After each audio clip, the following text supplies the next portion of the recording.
Hello guys, welcome back to my channel. வீடியோக்குள்ளே போகிறதுக்கு முன்னாடி மறக்காம இந்த வீடியோக்கு ஒரு லைக்கை போட்டுருங்க.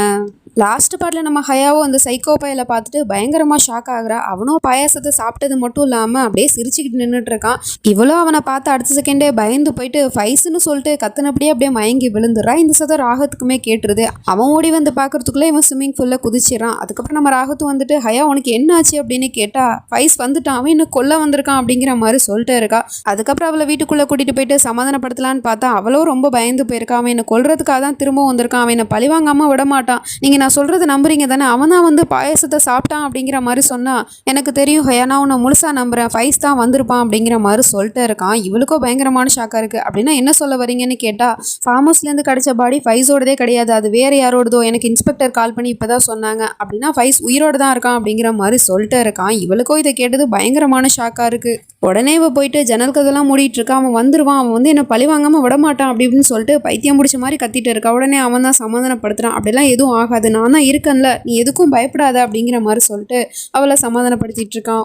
அப்படியே கட் பண்ணா இந்த பக்கம் அந்த புது பொண்ணும் சஹரும் வந்துட்டு வெயிட் பண்ணிட்டு இருக்காங்க. சஹர் ரிஹானுக்காக வெயிட் பண்ணிட்டு இருக்கா. ரிஹானுமே கரெக்டாக அந்த இடத்துக்கு வந்துடுறான். அவன் வந்து பார்த்துட்டு நீ இங்கே என்ன பண்ணுறேன்னு கேட்டா என்ன விளாடுறீங்களா, நீங்கள் தானே என்ன கூப்பிட்டீங்க அப்படிங்கிற மாதிரி கேட்குறா. அவனும் வந்துட்டு சரி இவன் நம்மக்கிட்ட விளாடுறா போலன்னு சொல்லிட்டு இப்போ என்ன எனக்காக நீ பாயசம் செஞ்சு எடுத்துகிட்டு வந்திருக்கியா, அந்த ப்ளூ மூன் அன்னைக்கு எனக்கு நீ கொடுக்கணும்னு ஆசைப்பட்டிருக்கா தானே, சரி அதை கொடுக்காம நீ ஏமா இவ்வளோ கோவப்பட்டுட்டு இருக்க அப்படிங்கிற மாதிரி சொல்லிட்டு பேசிகிட்டு இருக்கான். ஸோ இதெல்லாம் தூரத்துலேருந்து அந்த நீலாம்பரியும் பார்த்துட்டு தான் இருக்கா. இந்த புது பொண்ணும் வந்துட்டு ஆகிலுக்காக வெயிட் பண்ணிட்டு இருக்கும்போது டக்குன்னு அவள் கையிலேருந்து அந்த பாயசம் கீழே விழுந்துருது. மொத்தமும் கீழே விழுந்ததுனால நம்ம போயிட்டு மறுபடியும் எடுத்துகிட்டு வருவோம் அப்படின்னு சொல்லிட்டு அவள் இங்கே இருந்து போயிடுறா. அவள் போன கொஞ்ச நேரத்தில் ஆகிலுமே அந்த இடத்துக்கு வந்துடுறான். அவன் வந்துட்டு இருக்கிறத இவளும் பார்த்துட்டு தான் இருக்கா நீலாம்பரியும். இந்த பக்கம் என்னடானா இவங்க ரெண்டு பேரும் ஹக் பண்ணி நின்றுட்டு இருக்காங்க. பாருடா பாரு, உன் பொண்டாட்டி அவனுக்கு எப்படி துரோகம் பண்ணுறான்னு பாரு அப்படிங்கிற மாதிரி சொல்லிட்டு அவன் எப்படா பார்ப்பான் அப்படிங்கிற மாதிரி வெயிட் பண்ணிட்டு இருக்கா. அப்போ பார்த்தா கரெக்டாக அந்த இடத்துக்கு நம்ம சனம் வந்துடுறா. அவள் இந்த பக்கமாக திரும்பி நிற்கிறதுனால நீலாம்பரிக்கு அது அங்கே அந்த புது பொண்ணு தான் வந்திருக்கா போல அப்படிங்கிற மாதிரி சொல்லிட்டு பார்த்துட்டு இருக்கா. அவளும் சொல்கிறா எனக்கு தெரியும் ஆகில் நீங்கள் கண்டிப்பாக இங்கே வருவீங்க அப்படின்னு சொன்னால் இல்லை நான் உனக்காக வரல அப்படின்னு சொல்லிட்டு இருக்கான். இல்லை நீங்கள் நம்ம காதலுக்காக தான் வந்திருக்கீங்கன்னு எனக்கு நல்லாவே தெரியும் அப்படிங்கிற மாதிரி சொல்லிட்டு அவங்ககிட்ட பேசிகிட்டு இருக்கா. அப்போ தான் பார்த்தா அந்த புது பொண்ணுமே கரெக்டாக அந்த இடத்துக்கு வந்துட்டுருக்கா. இதை பார்க்குற நீலாம்பரிக்கோ ஒன்றுமே புரியல. அந்த பக்கம் நிற்கிறது சனம், இந்த பக்கம் ஆகில் கூட நிற்கிறது புது பொண்ணு சனம். அப்போ இவ யார் அப்படிங்கிற மாதிரி சொல்லிட்டு பார்த்துட்டு இருக்கா. அப்போ தான் நம்ம சகருமே வந்துட்டு ஃபஸ்ட்டு வந்து பாயசத்தை ஊட்டி விடுறதுக்கு முன்னாடி நிலா முன்னாடி காட்டணும். ஸோ அது மாதிரி காட்டிகிட்டு இருக்கா. அதே மாதிரி நம்ம சனமும் நிலா கிட்ட அந்த பாயசத்தை காட்டுறதுக்காக இந்த பக்கம் திரும்புகிறா. அவளோட ஃபேஸை பார்த்தவளுக்கு பயங்கரமான ஷாக்காக இருக்குது. ஏன்னா ரெண்டு பேருமே ஒரே மாதிரியே இருக்காளுங்க. ஒருத்தவ என்னடானா இந்த பக்கம் என் பையன் கூட நின்றுட்டு இருக்கா, இந்த பக்கம் ஆகில் கூட அவளை மாதிரியே ஒருத்தி நின்றுட்டு இருக்காள். என்னடா நடக்குதுங்க அப்படிங்கிற மாதிரி சொல்லிட்டு பயங்கர ஷாக்காகி பார்த்துட்டு இருக்கா. அதுக்கப்புறம் நம்ம ஆகிலுக்குமே வந்துட்டு அந்த பாயசத்தை ஊட்டி விடுறதுக்காக போனால் இவனுக்கு ஒன்றுமே புரியல. இவ என் மேலே உண்மையிலே இவ்வளோ காதல் வச்சிருக்கா அப்படின்னா அப்புறம் எதுக்காக என்னை விட்டு ஓடணும் இவ கல்யாணத்தன்னைக்கு அப்படிங்கிற மாதிரி யோசிச்சுட்டு இருக்கான். இருந்தாலும் வந்துட்டு அவள் பாசமாக கொடுத்துட்டு இருக்கிறதுனால அப்படியே வாயில் வந்துட்டு வாங்குறதுக்காக போயிட்டு இருக்கான். டக்குன்னு அந்த புது பொண்ணை இதெல்லாம் தூரத்துலேருந்து பார்த்துட்டு அவளுக்கு ரொம்ப கஷ்டமாக இருக்குது. அவள் தானே இதை பண்ணுறதுக்காக வந்தா, ஆனால் இந்த இடத்துல அவளுக்கு பதிலாக சனம் இருக்கிறத பார்த்துட்டு இவ டக்குன்னு கையில் வச்சிருக்க பவுலை கீழே போட்டுறா. அந்த சவுண்டு கேட்டுட்டு ஆகிலுமே அதை வாங்கிக்கல.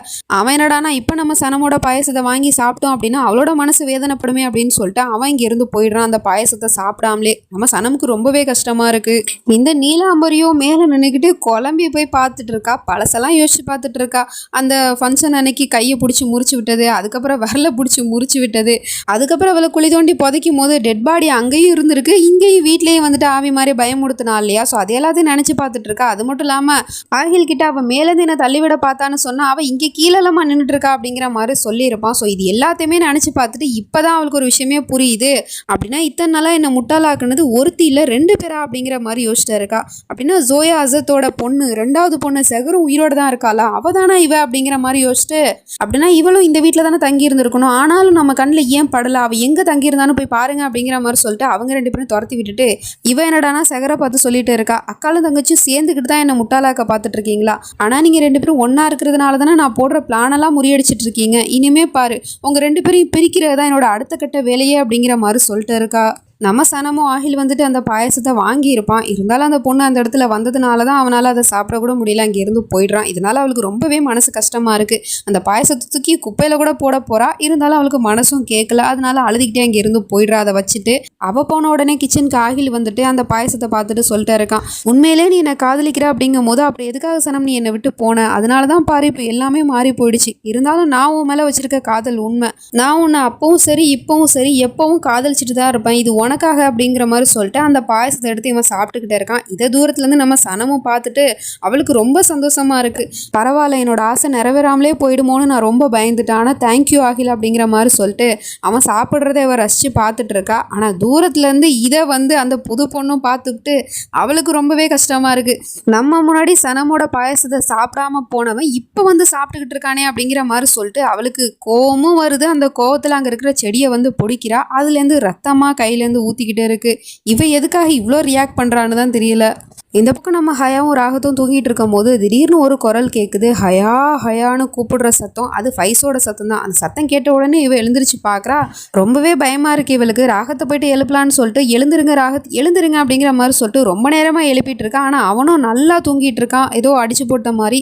ஸோ அப்போ கரெக்டாக அங்கே சேரில் உட்காந்துக்கிட்டு அந்த ஃபைஸும் சொல்கிறான் அவன் எழுந்திருக்க மாட்டான். ஏன்னா அவன் சாப்பிட்ட சாப்பாடில் நான் தூக்க மாத்திரையை போட்டேன், அதனால் அவன் காலையில் தான் எழுந்திருப்பான். இப்போ நீயும் நானும் மட்டும்தான் இங்கே இருக்கோம் அப்படிங்கிற மாதிரி சொல்லிட்டு ஒரு கத்தி எடுத்துக்கிட்டு அப்படியே குத்துறதுக்காக வந்துட்டு இருக்கான். இவ்வளோ வந்துட்டு ப்ளீஸ் என்னை விட்டுரு ஃபைஸ் அப்படி இப்படின்னு சொல்லிட்டு கத்தி பார்க்குறான். ஆனால் அவனும் கத்தி எடுத்துட்டு நேராக அண்ணங்காரனை குத்துறதுக்காக போயிட்டான். டக்குன்னு குத்த போகிற நேரமாக பார்த்து ஃபைஸ் அப்படிங்கிற மாதிரி கத்துனதும் இவன் டக்குன்னு ஸ்டாப் பண்ணிடுறான். நீ இவன் மேலே வச்சிருக்க காதல்னால தானே என்ன கொண்டுட்டு நீ தப்பிச்சு வந்த. நீ என்னெல்லாம் சொன்ன என்கிட்ட, ப்ராமிஸ்லாம் கூட பண்ணல, நான் உன்னை விட்டு எங்கேயுமே போக மாட்டேன், என்ன நீ ரொம்ப காதலிக்கிறேன்னு சொன்னல, அது எல்லாத்துக்கும் காரணம் இவன் தானே, இவனை நான் கொண்டுட்டா என்ன பண்ணுவேன் அப்படிங்கிற மாதிரி கேட்டதும் இவ்வளோ ப்ளீஸ் என்ன வேணாலும் பண்ணிக்கோ, ராகத்தை விட்டுரு அப்படிங்கிற மாதிரி சொல்லிட்டு இருக்கா. அவ்வளோ சீக்கிரம் நான் இவனை கொல்ல மாட்டேன், அதே மாதிரி எனக்கு கிடைக்காத ஒன்றை இவனுக்கும் கிடைக்க விட மாட்டேன் அப்படிங்கிற மாதிரி சொல்லிட்டு மிரட்டிட்டு அங்கே இருந்து போயிடுறான். இந்த பக்கம் இந்த நீலாம்பரி கிட்ட அவங்க வீடு ஃபுல்லாக தேடி ஒரு வழியாக கண்டுபிடிச்சிட்டாங்க போல் செகர் எங்கே இருக்கா அப்படின்னு சொல்லிட்டு. இவ்வளோ நாளாக அந்த செகர் அசத் ஜோயாவோட ரூமில் தான் இருந்துட்டுருக்கா. அதுவும் நம்ம யாருக்குமே தெரியாமல், இது நமக்கே தெரியாமல் போயிடுச்சு பார்த்தீங்களா அப்படிங்கிற மாதிரி சொன்னதும் சரி அதெல்லாம் விடு, ஒரு பெரிய குட் நியூஸ் சொல்லியிருக்கீங்க, அப்புறம் என்ன நீங்கள் போய்ட்டு நல்லா என்ஜாய் பண்ணுங்க அப்படிங்கிற மாதிரி சொல்லிட்டு பணத்தை கொடுத்து நல்லா சாப்பிட்டுட்டு வாங்க அப்படிங்கிற மாதிரி சொல்லிட்டு அவங்க ரெண்டு பேரையும் அனுப்பிச்சி வச்சுட்டு அதுக்கப்புறம் இவ கிச்சனுக்கு வந்துட்டு ஏதோ ஒரு லிக்யூட் மாதிரி ஒன்றை கலந்துட்டுருக்கா பவுலில். அது கூடவே மாவை போட்டு வர கலந்துட்டு என்னமோ பண்ணிகிட்டு இருக்கா. அப்படியே அந்த மாவை எடுத்துகிட்டு போயிட்டு நம்ம செகரோட ரூமுக்கு தான் வர, அந்த சீக்ரெட் ரூமுக்கு. அவள் நல்லா தூங்கிட்டு இருக்கா. அப்போ அவள் என்ன பண்ணுறான்னா அவளோட காலில் வந்து அந்த மாவு வந்து தேய்ச்சி விட்டுட்டு இருக்கா. தேய்ச்சி விட்டது மட்டும் இல்லாமல் அங்கே நிறைய எலிங்களை வேற அந்த ரூமில் விட்டுட்டு போயிடுறா. நீ எவ்வளோலாம் என்கிட்ட ஆட்டம் போட்டா, அதுக்கு நான் உன்னை பழி வாங்க வேணா, காலையில் பாரு உன்னோட நிலைமை என்ன ஆக போகுது அப்படிங்கிற மாதிரி சொல்லிட்டு அவள் இங்கே இருந்து போயிடுறா. காலையில் பார்த்தா நம்ம செகரோட கால் ஃபுல்லாக ஒரே ரத்தமாக இருக்குது. அந்த எலிங்க எல்லாமே அவளோட காலை பிடிச்சி கடிச்சிக்கிட்டு இருக்கும் போல். நம்ம சனமும் வந்து கேட்குறா, இவ்வளோ பெரிய விஷயம் நடந்திருக்கு, நீ ஒரு வார்த்தை கூப்பிட்டுருக்கலாம்ல, கத்திருக்கலாம்ல அப்படின்னு சொன்னா நான் எப்படி சனம் கத்துவேன், நானே இந்த ரூம்ல யாருக்கும் தெரியாம இருந்துட்டு இருக்கேன், நான் ஒருவேளை கத்தி எல்லாருக்கும் உண்மை தெரிஞ்சு போச்சு அப்படின்னா அப்புறம் நம்மளோட மொத்த பிளானுமே ஃப்ளாப் ஆயிடும், அதனாலதான் நான் கத்தலை அப்படின்னு சொன்னா சரி ஓகே இரு நான் போயிட்டு ரிஹானை கூப்பிட்டுட்டு வரேன் அப்படிங்கிற மாதிரி சொல்லிட்டு ரிஹானை கூப்பிட்டு வந்துட்டு அவளுக்கு மெடிசன்லாம் கொடுத்துட்டு அதுக்கப்புறம் இன்ஜெக்ஷனையுமே போட்டு விட்டு அவன் போயிடுறான், எதுவும் அஃபெக்ட் ஆகக்கூடாது அப்படிங்கிறதுக்காக. இந்த பக்கம் இந்த புது பொண்ணும் ஊசி நூலெல்லாம் வச்சுக்கிட்டு ஏதோ பண்ணிக்கிட்டே இருக்கா. அவளுக்கு திரும்ப திரும்ப ஆகில் சனம் ரெண்டு பேரும் நெருக்கமானது தான் ஞாபகத்துக்கு வந்துட்டு போகுது. அந்த கோவத்தில் எதுவும் பண்ண போகிறாளா அப்படிங்கிற மாதிரி தான் இருக்குது. அதுக்கப்புறம் லத்தீஃப்ட்ட நிறைய எலுமிச்சம்பழம் வர கேட்டிருப்பா போல். அவளும் வந்து கொடுத்துட்டு இவளை அப்படியே பார்த்துட்டு இருக்கா வினோதமாக. இவளோட கேரக்டரை பார்க்கும்போது நமக்கே வினோதமாக தான் தோணுது. எலுமிச்சம்பழத்தெல்லாம் வச்சுக்கிட்டு இவ என்ன பண்ண போகிறான்னு தெரியல. ஒருவேளை இவ சூனியக்காரியாக இருப்பாளா அப்படிங்கிற ஒரு டவுட்டுமே நமக்கு வருது. அப்படியே கட் பண்ணால் இந்த பக்கம் நம்ம சனம் கிட்ட அந்த நீலாம்பரியும் வந்துட்டு எனக்கு ஜூஸ் எடுத்துகிட்டு வா அப்படிங்கிற மாதிரி சொல்லிட்டு இருக்கா. அவளும் நின்றுட்டு இருக்கிறத பார்த்துட்டு என்ன நீ அப்படியே நின்றுட்டு இருக்க, இங்கே பாரு ஆகில் தான் சொன்னால நீ தான் இந்த வீட்டோட வேலைக்காரி, அதனால நான் என்ன சொல்கிறேனோ அதான் நீ செய்யணும், போய் ஜூஸ் எடுத்துகிட்டு வா அப்படிங்கிற மாதிரி சொல்லிட்டு அவளை அனுப்பிச்சி வச்சிடறா. அதுக்கப்புறம் நீலாம்பரியும் அவளோட ரூமுக்கு வந்துட்டு அந்த அங்கிள் ஆண்டியை விட்டு பார்க்க சொல்கிறா. அவள் வந்துட்டாளா இல்லையா அப்படின்னு கேட்டால் இன்னும் வரல அப்படின்னு சொல்கிறாங்க. கொஞ்ச நேரத்தில் அவளுமே வந்துடுறா. அவள் வராங்கிற விஷயம் தெரிஞ்ச உடனே இவள் வேணும்னே ஃபோனை எடுத்து காதில் வச்சுக்கிட்டு நானும் எவ்வளவோ முயற்சி பண்ணி பார்த்துட்டு அந்த ஆகிலையும் சனமும் பிரிக்கிறதுக்கு, ஆனால் அவங்க ரெண்டு பேரும் பிரிக்கவே முடியல. எனக்கு என்ன தோணுதுன்னா திரும்பவும் ஆகில் சனமோட வலையில விழுந்துருவான்னு தான் தோணுது. அதனால என்னால் இதுக்கு மேலேயும் எதுவும் பண்ண முடியாதுன்னு தோணுது. ஆனால் உன்னோட உதவினால நான் என்னோட காரியத்தை சாதிச்சுக்க முடியும். அதனால நீ என்ன பண்ணுறேன்னா ஆஃபீஸ்க்கு நான் வந்து ஆகில அனுப்பிச்சி வச்சிருக்கேன். அவன் வீட்டுக்கு வரும்போது நீ இடையிலே காரை ஸ்டாப் பண்ணிவிட்டு அவனுக்கு ஒரு இன்ஜெக்ஷனை போட்டு விட்டுரு. அந்த இன்ஜெக்ஷனால அவனுக்கு எதுவும் ஆகக்கூடாது, அவன் சாகக்கூடாது. ஆனால் அவனோட பாடி ஃபுல்லாகவே செயலிழந்து போயிடணும், புரிஞ்சுதா அப்படிங்கிற மாதிரி கேட்டுட்டு இருக்கா. இதெல்லாம் கேட்டு நம்ம சனம்கோ பயங்கரமான ஷாக்காக இருக்குது. நான் என்ன சொல்கிறேன்னு புரிஞ்சதில்ல அப்படிங்கிற மாதிரி சொல்லிட்டு இன்னொரு தடவை வேற பேசிகிட்டு இருக்கா. டக்குன்னு நம்ம சனமுக்கு ஷாக் ஆகினது மட்டும் இல்லாமல் அந்த கதவுல போயிட்டு லைட்டாக மோதிடுறாப்புல. அட யார் இங்கே நிற்கிறா அப்படிங்கிற மாதிரி இவ சொன்னதும் டக்குன்னு சனமும் அங்கேருந்து ஓடி போய்ட்றா. இவ அதுக்கப்புறம் சிரிச்சுக்கிட்டே இருக்கா. ஏதோ ஒரு பிளானை போடுறாங்கிறது நல்லாவே தெரியுது. சனமும் இந்த விஷயத்தை போயிட்டு சகரிக்கிட்ட சொன்னா, அவளை என்ன பொம்பளை பையனை கொல்ல பார்க்குறாளா அப்படின்னு கேட்டா, அவளை பற்றி தான் நமக்கு தெரியும்ல, இப்போ நம்ம உடனே ஆகில போயிட்டு காப்பாற்றணும் அப்படின்னு சொன்னா, சரிவா நானும் வரேன் அப்படின்னு சொல்லிட்டு இவளும் கிளம்புறா. என்ன பண்ணுற நீ, உன் காலில் தான் அடிபட்டுருக்கல, உன்னால் எப்படி வர முடியும்? நான் ஜஸ்ட் இந்த விஷயத்தை உங்ககிட்ட இன்ஃபார்ம் பண்ணிட்டு போகலான்னு தான் வந்தேன். நான் மட்டும் போயிட்டு வரேன், நீ இங்கே இரு அப்படிங்கிற மாதிரி சொல்லிட்டு அவள் அங்கேருந்து போயிடுறா. அதுக்கப்புறம் அங்கேருந்து போயிட்டு ஆகில் வர்ற வழியில் கார் வந்துட்டுருக்கு. ஆகில் காரை ஸ்டாப் பண்ணுங்க அப்படிங்கிற மாதிரி சொல்லிட்டு காரை ஸ்டாப் பண்ணா அந்த காரை ஓடிட்டு வந்தது அந்த அங்கிள் தான். டக்குன்னு அந்த ஆண்டியும் காரை விட்டு இறங்கி அவளோட முகத்தில் வந்துட்டு கர்ச்சிஃபை வச்சு அமுக்குது. மயக்க மருந்து போல் உடனே மயங்கிட்டா. அதுக்கப்புறம் அவளை காரில் தூக்கி போட்டு போயிட்டே இருக்காங்க. என்ன பண்ண போகிறாங்க, இவங்களோட பிளான் தான் என்ன அப்படிங்கிறது தெரியல. வெயிட் பண்ணி தான் பார்க்கணும். நெக்ஸ்ட் நடந்துச்சு நம்ம அடுத்த பாட்டில் பார்த்து தெரிஞ்சுப்போம். அது வரைக்கும் பை ஃப்ரெண்ட்ஸ்.